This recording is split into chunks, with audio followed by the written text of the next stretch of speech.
زیادہ ٹھیک ہوں، اور پھر دوسروں کے اندر عیب نکالنے لگتا ہے وہ.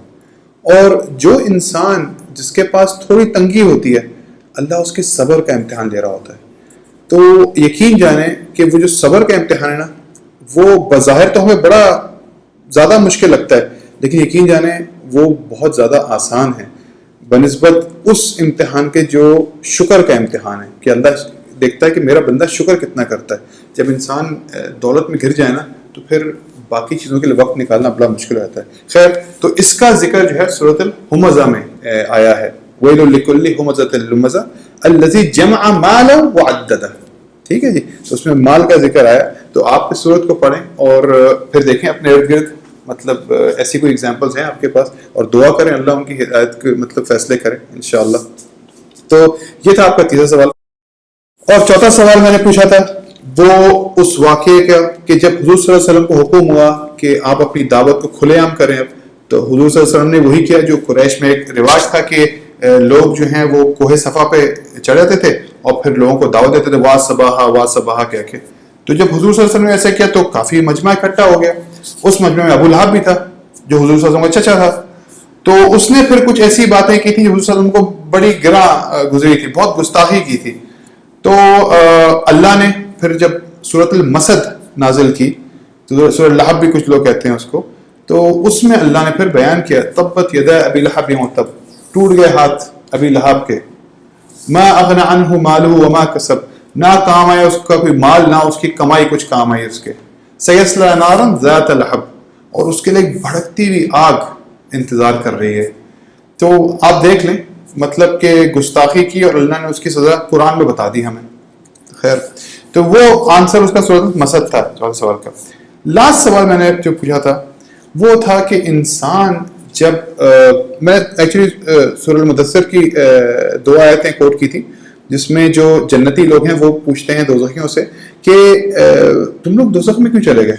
تو وہ پھر جواب دیتے ہیں کہ لم نکو من المصلین، کہ ہم لوگ نمازیوں میں سے نہیں تھے، اور لم نکو نطعم المسکین، اور ہم لوگ مسکینوں کو کھانا کھلانے والوں میں سے بھی نہیں تھے.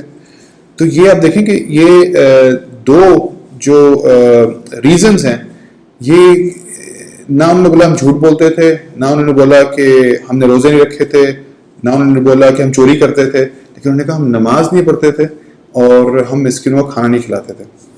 تو یہ لمحہ فکریہ ہے کہ ہم لوگ یہ سوچیں کہ ہم لوگ کن چیزوں کو زیادہ ریگارڈ کرتے ہیں اور کن چیزوں کو کم ریگارڈ کرتے ہیں. تو اللہ بس ہمیں ہماری نمازیں پابندی سے پڑھنے کی توفیق عطا فرمائے اور مسکینوں کا وسیلہ بننے کی توفیق عطا فرمائے. تو اس کا ذکر جو ہے اسی طرح آیا تھا سورہ المعون میں، جو ارأیت الذی یکذب بالدین فذلک الذی یدعو الیتیم ولا یحض علی طعام المسکین. اب ولا یحض علی طعام المسکین مطلب کہ وہ خود تو کرتے ہی نہیں ہے، مطلب مسکینوں کو کھانا کھلاتے، دوسروں کو ترغیب بھی نہیں کرتے کھانا کھلانے کی. تو یہ ہے ولا یحض علی طعام المسکین فویل للمصلین الذین هم عن صلاتهم ساہون، وہ اپنی نمازوں کو بھول گئے. تو دیکھیں یہ کتنی 2 چیزوں کو، وہاں پر نماز کا پہلے ذکر آیا تھا اور کھانا کھلانے کا بعد میں، لیکن یہاں پر دیکھیں کھانا کھلانے کا پہلے آیا، نماز کا بعد میں. بہت اور بھی جگہ قرآن میں یہ دونوں ساتھ آئی ہیں. تو اس صورت کو آپ پڑھیں، سورۃ المعون چھوٹی ہی صورت ہے لیکن اس میں دکھایا گیا ہے کہ لوگ جو ہیں کچھ نمازیں پڑھتے ہیں دکھانے کے لیے، کچھ نمازیں بھول گئے. تو یہ لوگ جو ہیں یہ خسارے میں ہیں سارے. تو مطلب اگر ہم لوگ اپنی نمازوں پہ پابندی کر لیں اور مسکینوں کو کھانا کھلا لیں تو نہ جانے اللہ کس ہماری بات سے خوش ہو جائے اور ہمارے سارے گناہ بخش دے. یہ مسکینوں کو کھانا کھلانا جو ہے صدقہ خیرات میں جو مطلب آتا ہے. آپ کو پتہ ہے کہ جو زکوٰۃ ہے وہ ایک منیمم لیول اللہ نے بتایا ہے. آپ کو پتہ ہے کچھ جگہ پہ قرآن میں زکوٰۃ جو ہے وہ صدقہ خیرات کے بعد اس کا ذکر ہوا ہے کہ صدقہ و خیرات اتنا امپورٹنٹ ہے کہ اللہ کہتا ہے کہ چلو کچھ نہیں دیتے تو زکوٰۃ تو دو کم از کم. لیکن زکوٰۃ is not the end of it, it's the starting point, کہ اتنا تو دو، پھر now build on top of it. انسان کے پاس جب مال آ جائے نا تو اس پہ اس کا اپنا حق کم ہے، لیکن جو مستحقین جو مسکین ہیں ان کا حق زیادہ ہے اس مال پہ. یہ انشاءاللہ آپ سے اس موضوع پہ بات ہوگی ان قریب ہی. تو انشاءاللہ بس اللہ ہمیں ان دونوں میں سے نہ بنائے، اللہ ہمیں مسکینوں کے لیے بھی وسیلہ بنائے اور ہماری نازوں میں ہمیں پابندی رکھے انشاءاللہ۔ اچھا، یہ تو جوابات ہو گئے پچھلی ایپیسوڈ کے، اب ہم چلتے ہیں اس ایپیسوڈ کے کویشچنز کی طرف۔ تو پہلا سوال پوچھتے ہیں، حضور صلی اللہ علیہ وسلم کے یہاں ایک بیٹا ہوا تھا، اس کا نام قاسم تھا، اور کچھ لوگ طیب بھی کہتے ہیں، اور وہ پھر اللہ کو پیارا ہو گیا تھا بچپنے میں۔ پھر جب رسول اللہ وحی نازل ہو چکی تھی اور نبوت مل چکی تھی، تو ان کے ہاں ایک اور بیٹا ہوا تھا، اس کا نام عبداللہ تھا، اور وہ بھی اللہ کو پیارا ہو گیا تھا۔ تو حضور صلی اللہ علیہ وسلم بہت اداس تھے۔ ظاہری بات ہے اولاد کا لاس جو ہے وہ بہت مشکل ہوتا ہے برداشت کرنا۔ تو اور اس پہ آن ٹاپ آف دیٹ کیا ہوا تھا، قریش اس نعوذ باللہ استغفر اللہ اس پہ خوشی منا رہے تھے کہ حضور صلی اللہ علیہ وسلم کے آگے لینیج اب نہیں چلے گی، کیونکہ بیٹے سے چلتی ظاہری بات ہے۔ تو دیٹ واز میکنگ ہم، حضور صلی اللہ علیہ وسلم کو even more depressed and sad. Allah نے پھر یہ صورت اتاری، اور اس صورت میں ان کو اللہ نے تقویت دی، اللہ نے ان کا مورل ہائی کیا۔ وہ صورت کون سی ہے؟ وہ 30ویں سپارے میں ہے، ٹھیک ہے جی، جو اس انسیڈنٹ سے لنکڈ ہے، تو وہ آپ ڈھونڈیں انشاءاللہ آپ کو مل جائے گی۔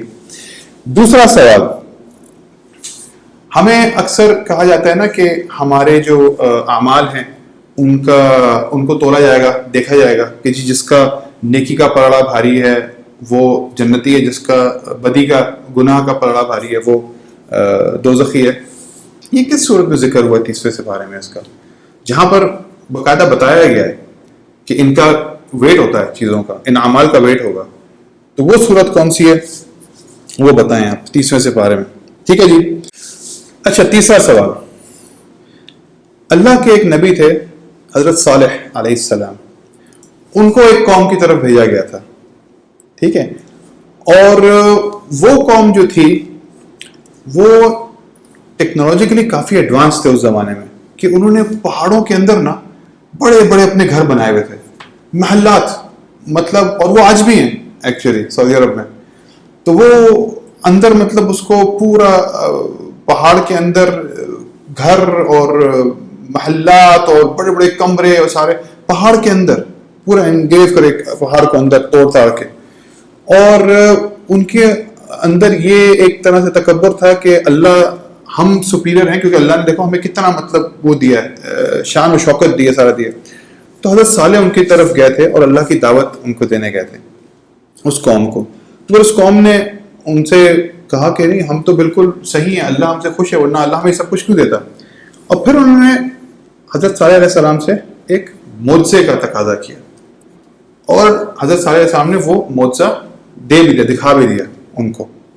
اس کا ذکر 30ویں سپارے میں ایک صورت میں ہے، ٹھیک ہے جی۔ اب میں اس قوم کا نام ہی بتاؤں گا، کیونکہ وہ قوم کا نام بتایا تو آپ کو پتہ لگ جائے گا اور اس قوم کا نام بہت جگہ آیا ہے قرآن میں، اور یہ واقعہ بھی بہت جگہ آیا ہے، ٹھیک ہے جی۔ تو وہ کون سی صورت ہے یہ بتائیں آپ۔ اچھا، چوتھا سوال،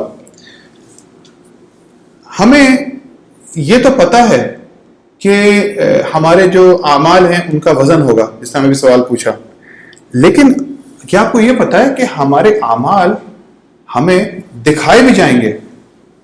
ایک ایک عمل، ہمارے اچھے اعمال بھی ہمیں دکھائے جائیں گے اور ہمارے برے اعمال بھی ہمیں دکھائے جائیں گے۔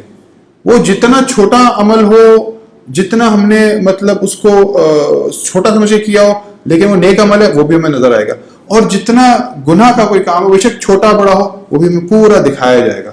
یہ ہمیں ایک صورت میں بتایا گیا 30ویں سپارے میں۔ تو وہ کون سی صورت ہے جس میں ہمیں بتایا گیا کہ دکھایا جائے گا تم کو؟ صرف یہ نہیں کہ تمہارا وزن ہوگا، تمہیں ایک ایک چیز دکھائی جائے گی، and you will not be able to deny anything۔ ٹھیک ہے جی، تو یہ آپ کا چوتھا سوال ہو گیا۔ اب 5ویں سوال کی طرف آتے ہیں ہم لوگ۔ 30ویں سپارے میں ایک صورت ہے جس میں 4 پیغمبروں کا ذکر کیا گیا ہے، لیکن ان کا نام نہیں لیا گیا، ایک انالوجی یوز کی گئی ہے، ٹھیک ہے جی۔ 4 پیغمبروں کا ذکر ہوا ہے اس میں صورت میں۔ میں آپ کو جناب پیغمبر کا نام بتاتا ہوں۔ حضرت نوح علیہ السلام، حضرت عیسیٰ علیہ السلام، حضرت موسیٰ علیہ السلام اور رسول اللہ صلی اللہ علیہ وسلم، ان چاروں کا ذکر ہوا ہے 30ویں سپارے میں ایک سورت میں. تو وہ کون سی سورت ہے وہ بتائیں. اور چلیں آپ کو ایک بونس سوال آج کرتا ہوں، ٹھیک ہے. 30ویں سپارے میں کچھ صورتیں ہیں جن کی عدد مطلب دا نمبر، جتنی وہ صورتیں ہیں اتنی ہی ان کے اندر آیتیں بھی ہیں. تو وہ صورتیں اس طرح مطلب ایک دوسرے کامن ہیں کہ جتنی وہ صورتوں کی عدد ہے، جتنی وہ صورتیں ہیں اتنی ہی ان کے اندر آیتیں بھی ہیں. تو وہ کون سی صورتیں ہیں اور کتنی آیتیں ہیں؟ ٹھیک ہے، یہ آپ کا ایک بونس سوال ہے. تو انشاءاللہ ود دس ہمارے اس ایپیسوڈ کے بھی سوال اور جواب پچھلے ایپیسوڈ کے ختم ہوتے ہیں. انشاءاللہ I will come back with more questions. اور آپ لوگ بھی اپنا خیال رکھیں انشاءاللہ. اور رمضان کے جو باقی روزے ہیں یہ خوب عبادت کے ساتھ گزاریں. جب بھی موقع ملے قرآن پڑھیں، ذکر کریں، اللہ سے دعا کریں، اللہ سے نوافل پڑھیں. انشاءاللہ ہمیں توفیق دے کہ اس مہینے کو جس طرح گزارنے کا حق ہے اسی طرح ہم لوگ گزاریں. یہ دعا اللہ سے مانگتے رہا کریں، انشاءاللہ اللہ توفیق دے گا ہمیں. وآخر الدعوانا الحمدللہ رب العالمین.